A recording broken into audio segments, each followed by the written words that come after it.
Hey, this is Nick Meeks with Reynolds Farm Equipment in Muncie, Indiana, and today we're going to do a comparison on the 1025R and the 2025R.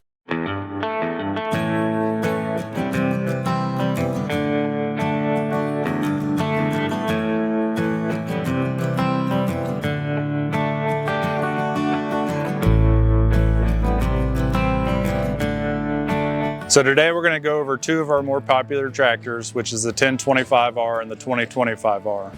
The reason they are some of the more popular tractors is because they are smaller in size, but they do have a lot of nice features like the removable loader, the drive over auto connect deck, and you can use just about any implement you want. We're going to start with talking about the 1025R and some of the features that it has that makes it, kind of one of the best tractors on the market. One of my favorite things is that it does have the 120R loader.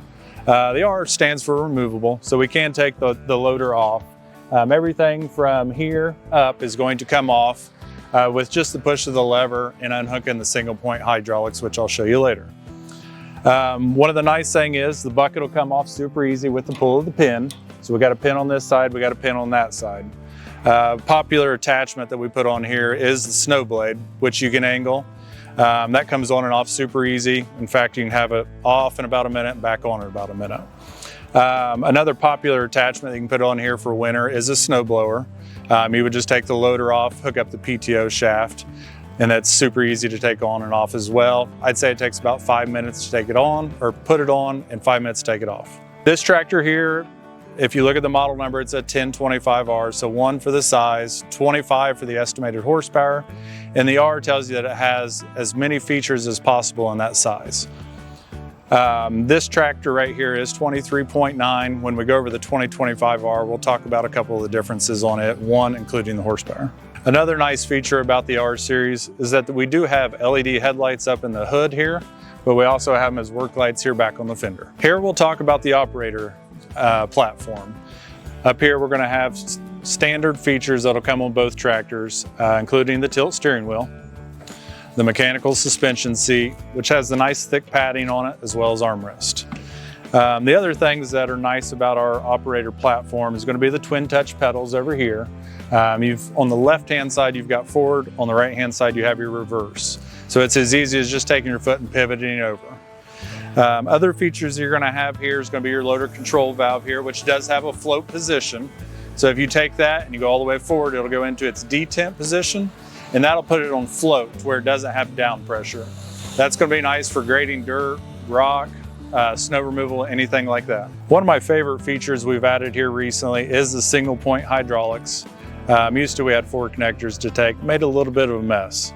Now it's a lot simpler. You just pull the trigger back, flip the lever over, and just pull right up.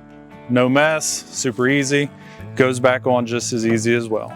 Now we'll talk about the 2025R and what it offers over the 1025R.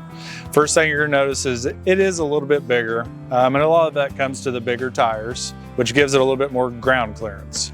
Ground clearance is going to be nice because it will give you a little bit more height when you're lifting the loader, but it's also nice for things like tree stumps, getting into muddy situations. You're not as likely to bottom out, and it's also a foot longer. The nice thing about it being longer is it is going to give you more ballast when you're lifting heavy loads.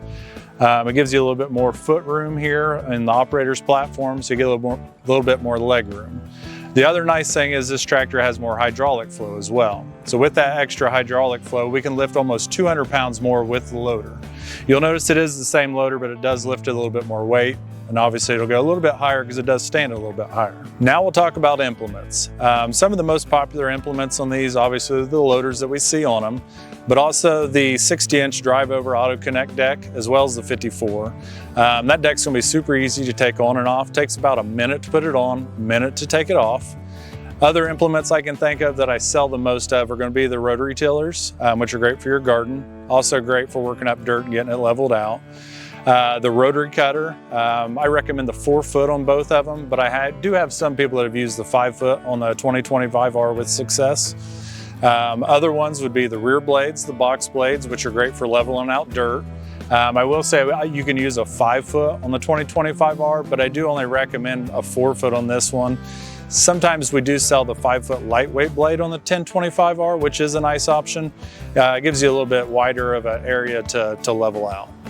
Another really popular implement, as you can see, we have the 260B backhoe on this one, which has a 6-foot reach and a 12-inch bucket. Now we'll talk about tires. We do have 3 different choices. As you've seen here, we have the R4 tires, which are an industrial tread. Those are great for loader work. A lot of people keep them on when they're using their tiller, doing dirt work, gravel work, stuff like that. The other 2 options, second most popular, would be the Versa radial tire. That's kind of a mix in between this R4 and the radial. It gives you a good amount of traction, but not so much that it tears up the yard while you're mowing. And then our third option, which I would say is probably our least popular, is going to be the turf tire. The turf tire is a lot like what's on your riding lawnmower. It is great for mowing the yard. You're not going to tear it up. But sometimes when you're doing loader work, you're going to lose traction and not be able to get as much into the bucket as possible. At the end of the day, both are great tractors. Obviously, the 1025R is a little bit smaller, but I do find for a lot of customers, they tend to like mowing with it better. It's also better in horse stalls or tight areas where you need to be maneuverable. The nice thing about the 2025R is you do have more ground clearance. It is taller, it is longer, and it is stronger. It's a little bit more money. I'd say you're probably around $2,500 more for it, but at the end of the day, it is a bigger, stronger tractor.